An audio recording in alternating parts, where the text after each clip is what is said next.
Hey, some peeps, it's Rainbow Sheep here, and today we're doing another one of these scary stories. So we're listening to another scary story.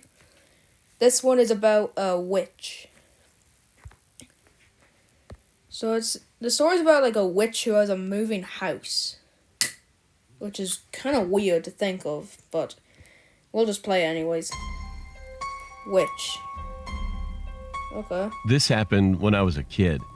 I was in the 5th grade, and my friend, let's call him Ethan, invited me over to his place. He lived right by the ocean, and if you walked through the forest for half a mile, you'd reach a nice beach with a diving board. Ooh. When I got to his house, we hung out, played video games, and talked. You know, typical kid stuff. Yeah. Then we decided to go to the beach. It wasn't too far away, and we knew we could get back in time for dinner, so we set off. To make the trip more adventurous, we decided to bushwhack our own path. After walking a couple of minutes, we hit a tall fence. What the? Crap, Ethan exclaimed. Well, I guess we'll have to go back. Suddenly, out of the corner of my eye, I spotted something. The fence went about 8 meters long and then stopped. What? My jaw dropped. There was a house. It was an old cabin with boarded-up windows.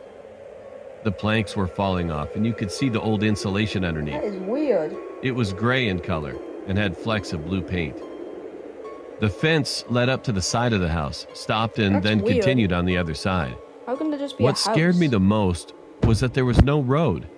I mean, not even a clearing to get to the road. You'd have to walk 20 minutes. Kevin, come on, Ethan yelled from behind me. Look at this, I shouted back. Look at what?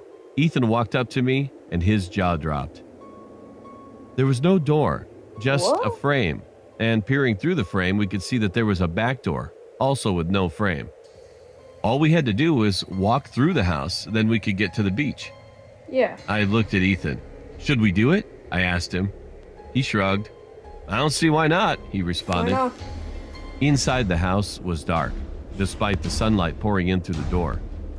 We advanced slowly through the house, and Ethan pointed to the door. As we reached the door, I peered up the stairs. I grabbed Ethan and shoved him out the door. Go. What was it? He said, as soon as we got away. My whole body shook. I must be going mad, I thought to myself.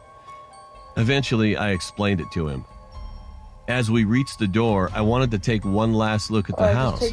No, don't. I glanced up the stairs and I saw the shadowy outline of a person. All I could see were eyes staring back at me and a crooked grin. Ethan and I took another route back home, and we told Ethan's mom. She laughed at us and said she'd been that way many times and there was no house. What? And we were angry because she didn't believe us. So we got out our cameras and went back the next day. When we got there was no house. What? It was just gone. What? No clearing, nothing. How could it be different? To this day, Ethan and I still wonder what it was. How's it missing? Was that man just a homeless person? Or maybe he was something much, much worse? I suggested to Ethan a theory that scares me to this day. I had been reading about Russian folklore, and a page caught my attention. It was a story about a witch named Baba Yaga who had a moving house. A moving house? She would eat naughty children, and parents used to use it to scare children. Was this a witch? I guess we'll never know for sure. She would eat her. Huh. That is so freaky. How could someone have a moving house, man? That doesn't even sound right. Jesus. Anyways, well, call it for today, and if you did enjoy it, please remember to like and subscribe and comment what you thought of the story. Anyways, bye.